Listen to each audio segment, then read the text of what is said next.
आज हम बात करने वाले हैं कुछ इंपॉर्टेंट एमसीक्यूज़ के बारे में जो अक्सर हमें एग्ज़ाम में देखने को मिलते हैं। चलिए शुरू करते हैं हम आज के अपने पहले सवाल से।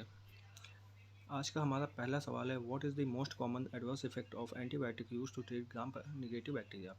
जब भी हम कोई एंटीबायोटिक देते हैं किसी भी पेशेंट को ग्राम नेगेटिव बैक्टीरिया को ट्रीट करने के लिए, जो तो उसमें सबसे कॉमन साइड इफेक्ट देखने को मिलता है वो होता है डायरिया। तो इस क्वेश्चन का सही आंसर होगा डायरिया, ऑप्शन नंबर 4। दूसरा सवाल है हमारा, a patient taking aminoglycoside therapy since long time, which lab investigation should be checked frequently by a nurse। तो इसमें पहला ऑप्शन हमारा दिया गया है ब्लड ग्लूकोज लेवल, और दूसरा ऑप्शन है हमारा सीरम पोटेशियम, तीसरा है आरबीसी काउंट, और चौथा है ईबीजी एनालिसिस। तो जब हम जब कोई भी पेशेंट एमिनो ग्लाइकोसाइड्स की थेरेपी से बहुत लंबे समय से ट्रीट हो रहा है अगर, तो उसमें सबसे ज़्यादा जो दिक्कत आती है वो होती है उसमें नेफ्रोटॉक्सिसिटी आ जाती है। इसलिए हम सीरम पोटेशियम लेवल को उसमें चेक करते हैं। तो इसका सही आंसर होगा option number 2, serum potassium level. Which of the following adverse reaction में अकर विथ एडमिनिस्ट्रेशन ऑफ एरिथ्रोमाइसिन। तो जब भी हम एरिथ्रोमाइसिन ड्रग लेते हैं तो जो उसमें सबसे कॉमन एडवर्स इफेक्ट होता है वो होता है नोजिया एंड वॉमिटिंग। तो इस क्वेश्चन का सही आंसर होगा नोजिया एंड वॉमिटिंग, यानी कि ऑप्शन नंबर 4। अगला सवाल हमारा, bark of which plant yield drug of malaria. इस प्लांट की जो बार्क है वो मलेरिया को ठीक करने के लिए यूज होती है।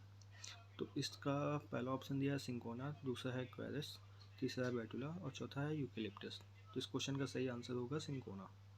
जो सिंकोना की बार्क है उसको हम यूज करते हैं ट्रीट करने के लिए मलेरिया को। पांचवा सवाल है हमारा, drug used into treatment of ringworm.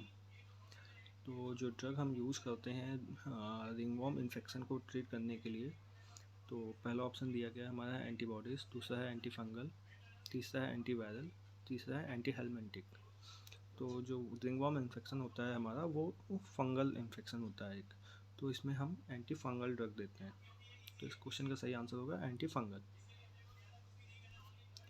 अगला सवाल, the anti viral drug are among the following is. तो इनमें से कौन सा हमारा एंटी वायरल ड्रग है। पहला ऑप्शन है एसाइक्लोविर, दूसरा है इथम्ब्यूटॉल, तीसरा है एम्पिसिलिन और चौथा है टेट्रासाइक्लिन। जैसा कि टेट्रासाइक्लिन तो वैसे भी नहीं होगा क्योंकि एंटीबायोटिक है ना। तो इस क्वेश्चन का सही आंसर होगा हमारा एसाइक्लोविर। एसाइक्लोविर जो ड्रग है हमारा वो एंटी वायरल ड्रग है। अगला सवाल हमारा है, the paracetamol is not given to the those patient who are already suffering from. तो जो पेशेंट हमारे इन डिसऑर्डर से ऑलरेडी सफ़र कर रहे हैं उनको हम पैरासीटामोल नहीं देंगे, पर इनमें से कौन सा डिसऑर्डर है जिसमें हमें पैरासीटामोल नहीं देनी है। तो पहला है लीवर डिसऑर्डर, दूसरा है किडनी, तीसरा है लंग्स, चौथा है जीआईटी डिसऑर्डर।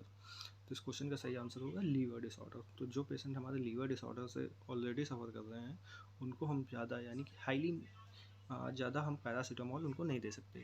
ये कहे उनको हाईली इनटेक नहीं कराना होता पैरासीटामोल। इन केस बहुत ही ज़्यादा इमरजेंसी है तब हम उनको थोड़ा बहुत दे सकते हैं, पर अगर कहें हाईली अमाउंट एक उनके अंदर जाए तो वो नहीं जाना चाहिए। तो इसका क्वेश्चन का सही आंसर होगा liver disorder. Which of the following drug has the highest toxicity to the child. तो इनमें से कौन से ड्रग जो हैं जो हाइएस्ट टॉक्सिसिटी इंक्रीज़ करती हैं बच्चों में, चाइल्ड में। तो पहला ऑप्शन है सल्ब्यूटामॉल, दूसरा है ट्राइसाइक्लिक एंटी डिप्रेशन ड्रग्स, तीसरा है पैरासीटामॉल, चौथा है ओरल कॉन्ट्रासेप्टिव। तो इस क्वेश्चन का सही आंसर होगा पैरासीटामॉल।